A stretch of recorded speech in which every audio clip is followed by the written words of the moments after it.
Assalamualaikum warahmatullahi wabarakatuh. Perkenalkan, nama saya Fitria Nurumi Halimah dengan NIK 431201102884 dari Fakultas Ekonomi dan Bisnis Prodi Manajemen. Berikut ini saya akan mempresentasikan materi anti korupsi dengan judul Berpikir Kritis Terhadap Korupsi sebagai penilaian ujian akhir semester mata kuliah etik UNB.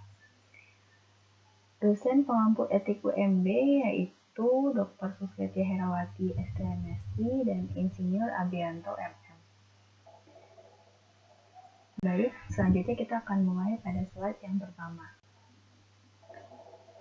Sebelum kita tahu bagaimana dan mengapa kita harus berpikir kritis terhadap korupsi, kita juga harus mengetahui mengenai definisi korupsi. Definisi korupsi sendiri merupakan penyelewengan atau penyalahgunaan uang negara atau perusahaan dan sebagainya untuk keuntungan pribadi ataupun orang lain. Kemudian, untuk bisa berpikir kritis terhadap korupsi, kita juga harus mengetahui dasar hukum pemberantasan korupsi. Pemberantasan korupsi merupakan serangkaian tindakan untuk mencegah dan menanggulangi korupsi melalui upaya koordinasi, supervisi, penyelidikan, penyidikan, penuntutan, dan juga pemeriksaan sidang pengadilan. Berikut beberapa undang-undang yang telah disahkan dan dibuat oleh pemerintah Indonesia yang berawal pada tahun 1971, yaitu telah adanya Undang-Undang Nomor 3 tahun 1971 tentang pemberantasan tindak pidana korupsi, kemudian tahun 98 tentang ketetapan MPR nomor 10/MPR tahun 98 tentang penyelenggaraan negara yang bersih dan bebas KKN. Kemudian tahun 99 terdapat Undang-Undang Nomor 28 tahun 1999 tentang penyelenggaraan negara yang bersih dan bebas KKN. Kemudian di tahun yang sama terdapat juga Undang-Undang Nomor 31 tahun 1999 tentang pemberantasan tindak pidana korupsi.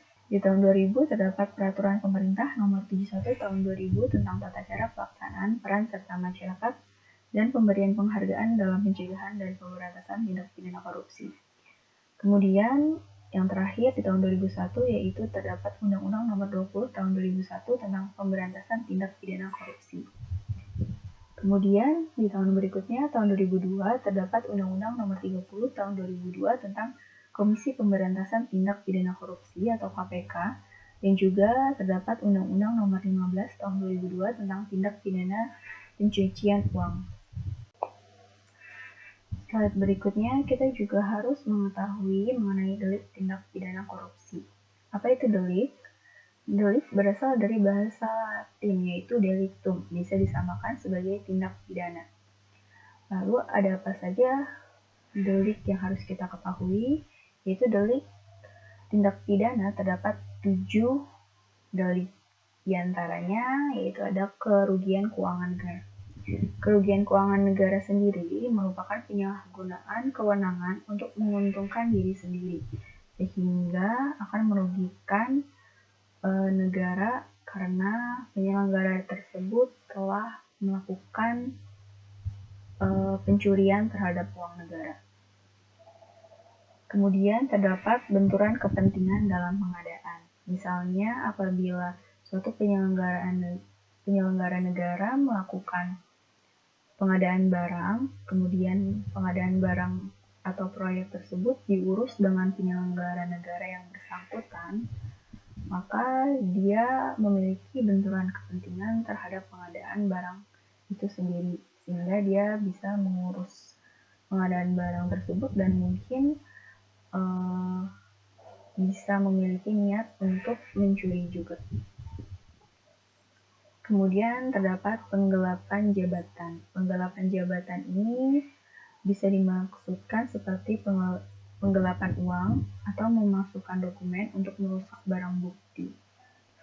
Misalnya yaitu hakim atau jaksa yang merusak barang bukti dengan jabatan mereka yang tinggi, mereka bisa merusak barang bukti atau membuat money laundering.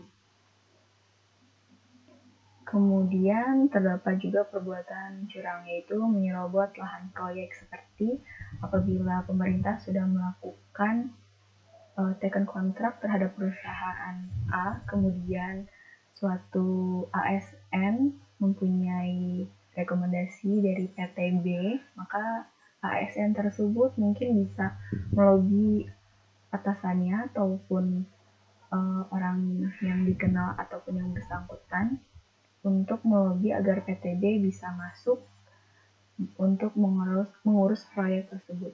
Jadi bisa disebut menyerobot lahan proyek atau perbuatan curang. Kemudian terdapat suap menyuap. Suap menyuap ini terkait dengan kewenangannya. Agar usaha atau proyek yang dijalankan berjalan lancar, maka terdapat suap menyuap tersebut. Kemudian terdapat pemerasan, yaitu memaksa seseorang memberikan sesuatu, yaitu memerah seseorang agar hal tersebut dapat berjalan dengan lancar juga. Kemudian terdapat gratifikasi, yaitu pemberian hadiah semacam voucher, tiket jalan-jalan, tiket nonton, ataupun barang-barang antik lainnya. Kemudian kita juga harus mengetahui unsur-unsur tindak pidana. Menurut S.R. Sianturi, secara ringkas, unsur-unsur tindak pidana yaitu adanya subjek, adanya unsur kesalahan, yang ketiga, perbuatan bersifat melawan hukum, keempat, suatu tindakan yang dilarang atau diharuskan oleh undang-undang atau perundangan dan terhadap yang melanggarnya diancam pidana. Kemudian yang kelima adalah dalam suatu waktu, tempat, dan keadaan tertentu. Nah, kemudian unsur-unsur ini dibagi menjadi dua, yaitu unsur subjektif dan juga unsur objektif. Kemudian kita juga harus mengetahui penyebab dari korupsi tersebut agar nalar berpikir kritis kita tetap berjalan. Kita juga harus mengetahui apa sih penyebabnya. Penyebabnya itu sendiri terdapat dari faktor internal atau dari dalam diri seseorang. Faktor internal ini terdiri dari beberapa aspek, yaitu aspek yang pertama adalah aspek moral. Aspek moral ini berkaitan dengan lemahnya keimanan seseorang ataupun lemahnya kejujuran seseorang dan tidak punya rasa malu terhadap apa yang ia lakukan, sehingga aspek moral sangat penting untuk diterapkan dalam setiap individu. Kemudian yang aspek kedua adalah itu aspek sikap atau perilaku. Jadi setiap individu ini tidak akan merasa dirinya cukup, maka mereka biasanya melakukan pola hidup yang sangat konsumtif dan juga mereka tamak serta rakus dan tidak merasa cukup akan kebutuhan dirinya sendiri. Kemudian yang ketiga adalah aspek sosial yang berasal dari lingkungan keluarga dan pergaulan. Selain itu, penyebab korupsi yang dapat diketahui yaitu muncul dari faktor eksternal, yaitu faktor dari luar diri individu itu sendiri. Faktor eksternal ini juga terdiri dari beberapa aspek. Yang perlu kita ketahui yaitu aspek politis. Aspek politis ini hanya untuk memperoleh kekuasaan. Dan juga dengan seseorang bergabung di dunia politis, mereka hanya akan memanfaatkan kewenangan politis mereka untuk memperoleh keuntungan atau menggeruk keuntungan yang sebesar-besarnya. Kemudian juga terdapat aspek hukum dan undang-undang. Seperti kita ketahui, di Indonesia sendiri sangat-sangat lemah terhadap penegak hukum. Penegak hukum di Indonesia sangat lemah. Kemudian aturan diskriminatif kepada orang-orang tertentu yang dapat VVIP mengenai tuntutan hukum yang sangat sedikit ataupun minim ketimbang memberatkan terpidana karena sudah melakukan korupsi. Jadi aturan diskriminatif ini maksudnya adalah bagi rakyat kecil mereka akan dihukum semaksimal mungkin, tapi bagi pejabat negara ataupun penyelenggara negara yang mempunyai posisi yang sangat penting akan diminimalisir hukumannya. Kemudian juga aturan hukum sangat tidak jelas dan ini berubah-ubah, kemudian tidak adanya keadilan yang jelas.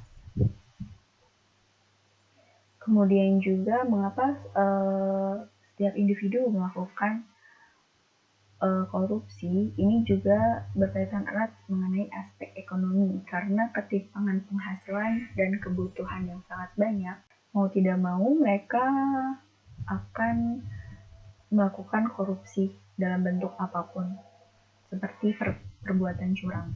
Aspek selanjutnya yaitu aspek organisasi yang meliputi kurangnya teladanan pemimpin, kemudian tidak adanya kultur atau budaya organisasi yang baik. Yang ketiga, sistem akuntabilitas tidak memadai. Yang keempat, sistem manajemen yang lemah. Berdasarkan jumlah yang dikorupsi, kasus korupsi dibagi menjadi 5, yaitu korupsi gurem yang bernilai kurang dari 10 juta. Kemudian ada korupsi kecil yang bernilai antara 10-100 juta. Kemudian terdapat korupsi sedang juga yang bernilai sekitar 100 juta sampai dengan 1 miliar. Kemudian korupsi besar yang bernilai antara 1 miliar sampai dengan 25 miliar rupiah. Yang terakhir adalah korupsi kakap, korupsi yang bernilai lebih dari 25 miliar rupiah. Menghentikan korupsi sendiri atau cara pemberantasan korupsi itu, yang pertama yang harus kita lakukan adalah yang pertama yaitu kita harus melakukan pengaduan atau pelaporan kepada KPK atau pihak yang berwenang. KPK akan melakukan proses verifikasi dan penelaahan atas laporan yang kita laporkan tersebut. Kemudian terdapat juga yang kedua adalah penyelidikan, yaitu merupakan serangkaian mencari dan menemukan suatu peristiwa. Jadi dari pihak KPK akan melakukan pencarian kasus itu dan melakukan penyelidikan terkait kasus yang akan diselidiki. Kemudian yang ketiga, terdapat penyidikan, yaitu tindak lanjut dari proses penyelidikan. Itu serangkaian mengumpulkan barang bukti untuk melaporkan kasus tersebut. Kemudian yang keempat, terdapat penuntutan. Penuntutan sendiri merupakan limpahan perkara pidana ke pengadilan yang diatur dalam undang-undang agar diperiksa dan diputus oleh hakim dalam sidang. Kemudian yang terakhir adalah eksekusi, pelaksanaan putusan hakim atau badan peradilan. Mengapa kita harus berpikir kritis tentang korupsi? Menyitir dari buku Reza A.A. Watimena dalam Filsafat Anti Korupsi tahun 2012, beliau mengatakan bahwa orang mampu mengambil jarak dalam peristiwa yang dialaminya, kemudian bersifat skeptik, lalu membuat penilaian secara tepat atas peristiwa tersebut. Hal ini dimaksudkan bahwa setiap orang mampu untuk berpikir kritis dan menilai apakah kasus ini merupakan kasus tindak pidana korupsi ataupun kasus lainnya. Karena setiap orang mampu untuk menilai masing-masing kasus sendiri. Kemudian mereka juga bisa melaporkan apabila kasus tersebut perlu untuk ditindaklanjut dan dilaporkan, maka suatu individu perlu untuk melaporkannya.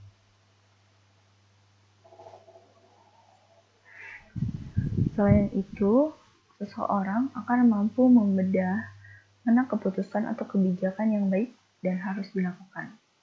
Kemudian, berpikir kritis mampu membuat seseorang menghidupkan imajinasi tentang akibat keputusan yang diambilnya bagi dirinya sendiri maupun orang lain. Kemampuan berpikir kritis dan representatif serta reflektif perlu diterapkan di dalam keluarga dan sekolah-sekolah maupun pergaulan sebagai upaya pencegahan korupsi.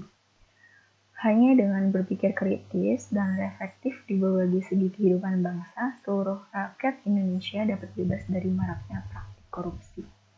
Karena sekarang ini sudah semakin marak mengenai kasus korupsi, tidak dapat kita bisa tolerir bersama, maka perlu adanya gotong royong masyarakat untuk serta mendukung terus apa yang akan dilakukan KPK.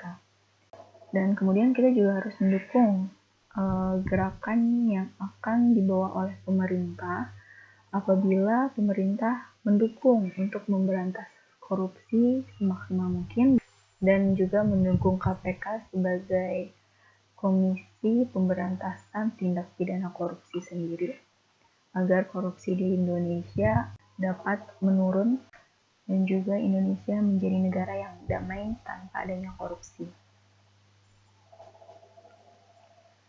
Demikian presentasi dari saya.